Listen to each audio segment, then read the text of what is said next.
જય હિન્દ ફ્રેન્ડ્સ, હું આજે વાત કરીશ કે પોલીસમાં ફેલ થયેલ વિદ્યાર્થીએ શું કરવું. કારણ કે હું પણ 2019ની પોલીસની ભરતીમાં ફેલ થયો હતો અને પછી જે એ સમયે મારા જે વિચારો હતા, કારણ કે આપણે ફેલ થઈ પછી જે આપણા વિચારો હોય છે, આપણા મગજને કંટ્રોલ કરવું અને ત્યાર પછી આ તૈયારીની ફિલ્ડમાં ટકાવી રાખવું એ થોડી અઘરી વસ્તુ છે. તો હું પણ એ વખતે ફેલ થયેલો અને મેં જે મારા માઇન્ડસેટ પ્રમાણે જે ડિસિઝન લીધેલા એ મારા અનુભવ હું આપને શેર કરીશ કે જેથી કરીને તમને થોડોક મદદરૂપ થશે. કહેવાનો મતલબ કે જ્યારે વિદ્યાર્થી ફેલ થાય છે અને failure is a part of success અને failure is a key of success એવું કહેવાય છે, બરાબર. ફેલ થયાનો મતલબ એ નથી કે આપણે લાઈફ હારી ગયા. થોડુંક સ્ટ્રગલ વધારે માંગે છે, થોડુંક મહેનત વધારે માંગે છે અને ક્યારેક ક્યારેક આપણું ફેલિયર પણ આપણી માટે સૌથી વધારે ઇમ્પોર્ટન્ટ હોય છે અને સારા માટે આપણે ફેલ થયા, બરાબર. કહેવાનો મતલબ જે થાય તે સારા માટે થતું હોય છે. ફોર એક્ઝામ્પલ કે 2019ની અંદર મારું ડોક્યુમેન્ટ વેરિફિકેશન થઈ ગયું હતું પણ ફાઇનલમાં હું નીકળી ગયો. જો 2019માં હું કદાચ પાસ થયો હોત તો પણ મને હથિયારી અથવા તો જેલ સિપાઈ મળતું હતું, બરાબર. હવે જો મને તો એ સમય એ જ હતું કે બસ સરકારી નોકરી મળી જાય, બરાબર. હથિયારી જેલ સિપાઈ એવી કંઈ ખબર નહોતી પડતી. કંઈ પણ થાય નોકરી મળી જાય એમ, પગાર ચાલુ થવો જોઈએ એમ, કારણ કે ઘરથી એક પ્રેશર હતું એમ.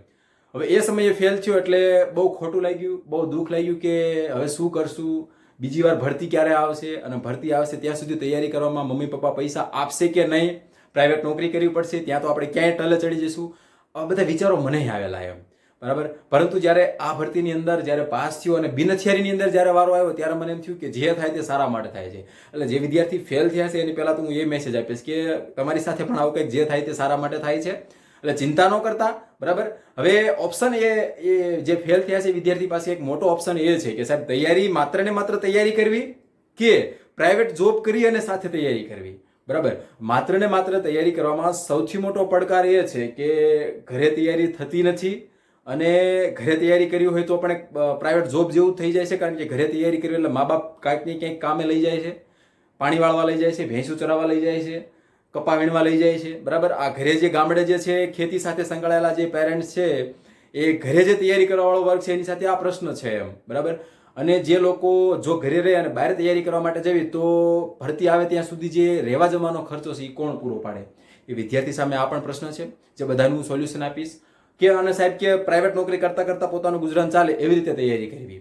હવે એ તમારે આમ તો એ પ્રશ્ન તમારે જાતે ખુદ જ નક્કી કરવાના છે. પહેલી વસ્તુ કે જો તમે પોલીસની પરીક્ષામાં ફેલ થયા છો અને તમારા ફેમિલી પાસે તમને દર મહિને તમારો ખર્ચો પહોંચાડી શકે એવી ક્ષમતા 1-2 વર્ષ સુધી છે, તમારું ફેમિલી ફાઇનાન્શિયલી એટલું કેપેબલ છે કે તમને 1-2 વર્ષ સુધી પૈસા મોકલાવી શકે, બરાબર.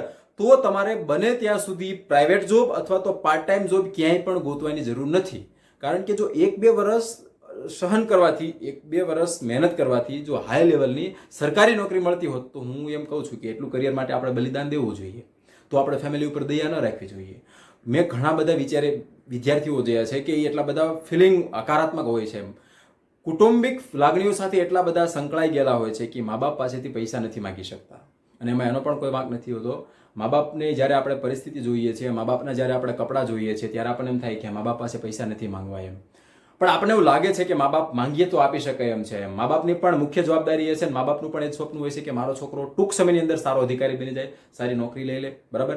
તમને તમારી જાત ઉપર ભરોસો હોય અને મા બાપ જો તમને 1-2 વર્ષ સુધી પૈસા આપી શકે એમ હોય તો તમારે કોઈ પ્રાઇવેટ નોકરી નથી કરવાની, ફૂલ ટાઈમ મતલબ તૈયારી કરવાની છે એમ, બરાબર. ફૂલ ટાઈમ તૈયારી કરવાની છે જેથી કરી તમારા મા બાપનું સપનું સાકાર થાય. નહીંતર આમે તમે 12 સુધી ભણ્યા હોય, કોલેજ સુધી ભણ્યા હોય, ત્યાં સુધી તમારા મા બાપે આપ્યા હોય. હવે 1-2 વર્ષ તમે મા બાપ ઉપર દયા ખાવા જાઓ અને પૈસા 1-2 વર્ષથી ઘરે ન લ્યો અને સાઈડમાં પ્રાઇવેટ જોબ કરતા જાઓ, ધંધો કરતા જાઓ, તૈયારી કરતા જાઓ, તો જે લોકો ફૂલ ટાઈમર છે એની કોમ્પિટિશનમાં તો તમે પાછળ રહેવાના એમ, કહેવાનો મતલબ. તો આમે તમે 12 ભણ્યા, કોલેજ ભણ્યા ત્યાં સુધી મા બાપે ખર્ચા કર્યા છે, 1-2 વર્ષ તમે પોતે વિચારો પોતાનું જાઓ તો જે 12 સુધી ખર્ચો કરીશું, કોલેજ સુધી કરશો એ બધું પાણીમાં જાય છે એમ. ઘણા બધા વિદ્યાર્થીને 12 પાસના કોલેજના સર્ટી ક્યાંથી જ નથી ખબર, કારણ કે હવે આખી ફિલ્ડ બદલાવી નાખે છે. તો આમે એની કોઈ વેલ્યુ નથી રહેતી. એટલે જો મા બાપની ક્ષમતા હોય તમને આપવાની તો મારું પર્સનલી માનવું છે કે તમારે ફૂલ ટાઈમર સ્ટડી કરવી જોઈએ અને મા બાપ પાસેથી લેવા જોઈએ.